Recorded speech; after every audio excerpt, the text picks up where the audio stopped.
When we talk about building modern software, it's so easy to get totally lost in a sea of logos and brand names, right? AWS, Azure, Kafka, Nginx, the list goes on. But here's the secret. Building great systems that actually last isn't about which tools you pick. It's about understanding the fundamental ideas behind the tools. So in this explainer, we're going to look past the logos and dig into the 12 core concepts for designing truly resilient systems. And this quote? It absolutely nails the core philosophy. It's a total mindset shift. The real world is uncertain. Traffic is going to spike. Services will fail. Great architecture doesn't try to pretend this stuff won't happen. It embraces it.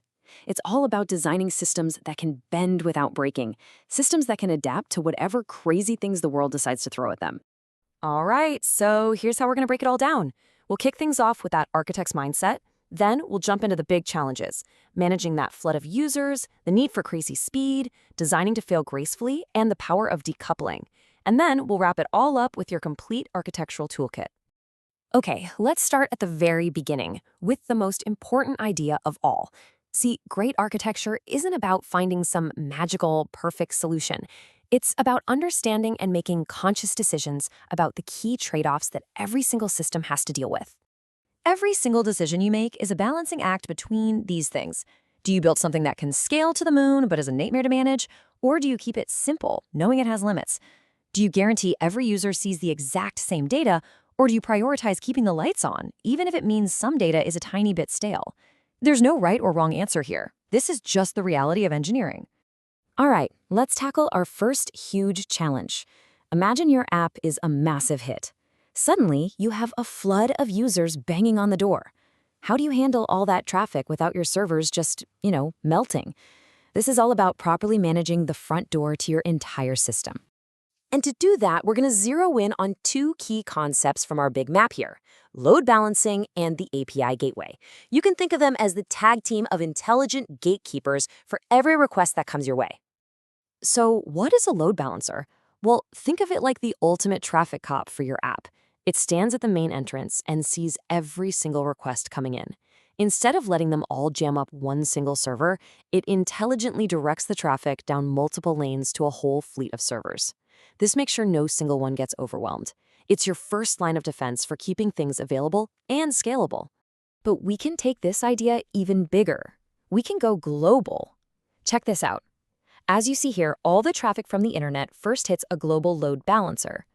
Now, this thing is smart. It knows where your servers are all around the world. So if it senses that, say, Region 1 is having a bad day, it can automatically start sending all the new traffic over to Region 2. Just like that, a local problem doesn't turn into a global meltdown. And here's what that looks like in the real world. You've got options. Cloud providers like AWS and Azure offer these amazing, fully managed solutions that can understand complex application traffic and even auto-scale for you. Then you've got powerful open source tools like NGIX or HAProxy that give you incredible control, but you're the one who has to manage the scaling. It's that classic trade-off, right? Features versus control.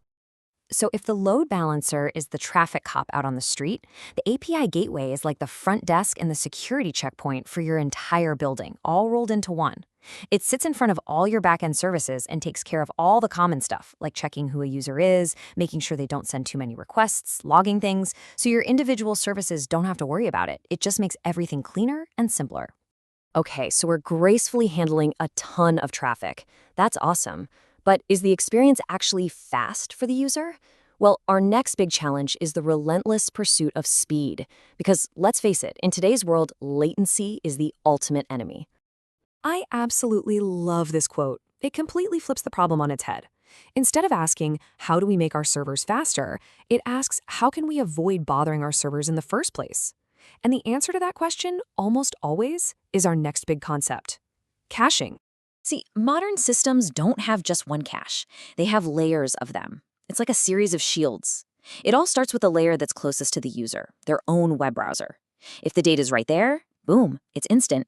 If not, okay, we check the next layer out, a global content delivery network, or CDN. Still no luck? We can check a cache inside the application's memory, and then maybe a bigger shared cache like Redis. Each layer protects the slower, more expensive layer behind it. The goal is always to answer the request as close to the user as humanly possible.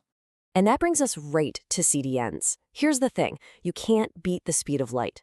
If your main server is in Virginia and your user is in Tokyo, there's a real physical delay. A CDN solves this problem by basically making copies of your stuff, your images, your files, and placing them on servers all over the globe. This drastically cuts down that distance and makes your app feel incredibly fast for everyone, no matter where they are. And this is basically how it works. Let's say a user in London asks for an image. The local server in London already has a copy. That's what we call a cache hit, and it gets delivered almost instantly. But then a user in Tokyo asks for something brand new. The Tokyo server doesn't have it yet. That's a cache miss. So it has to go all the way back to your main server to get the file. But here's the key. It then saves a copy for itself. So the next person in Tokyo who asks for that file gets a super fast cache hit. Pretty clever, right? Okay, this next idea, this might just be the most important mental shift in all of modern system design. We have to accept one simple, unavoidable truth. Things will fail. Servers crash, networks get slow, partners go down. The goal isn't to prevent failure from ever happening. That's impossible. The goal is to build systems that expect it and can survive it.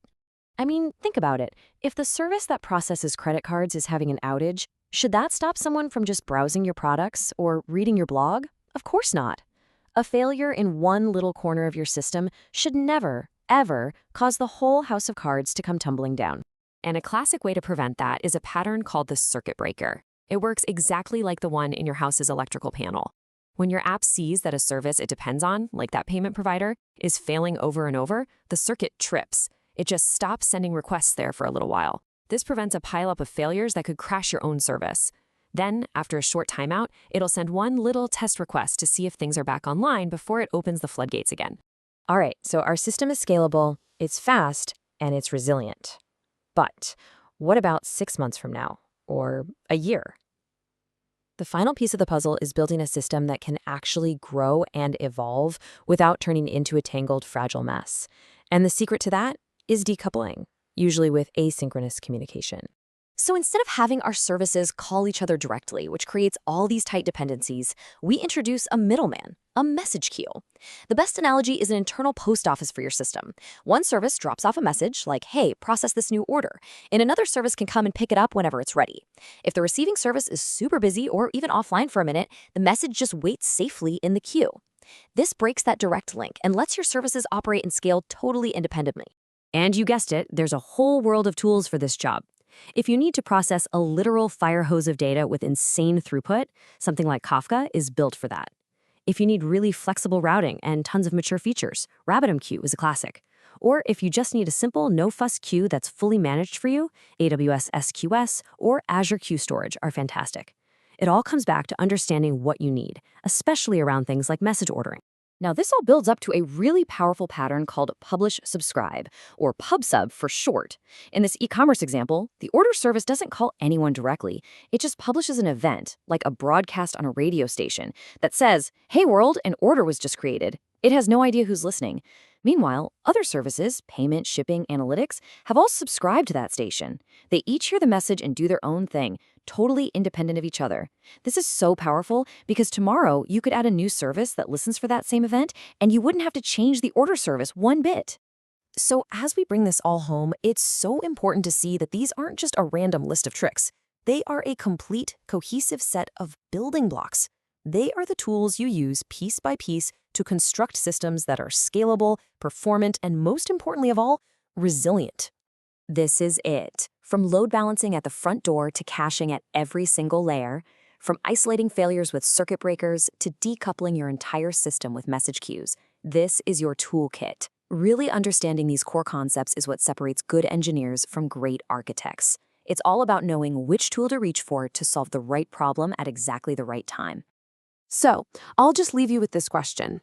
You have the concepts now. You have the patterns and the mindset. So think about what you're working on right now. How can you apply these principles to make it stronger, faster, and more ready for the real, uncertain world? The toolkit is yours. Now go build something that lasts.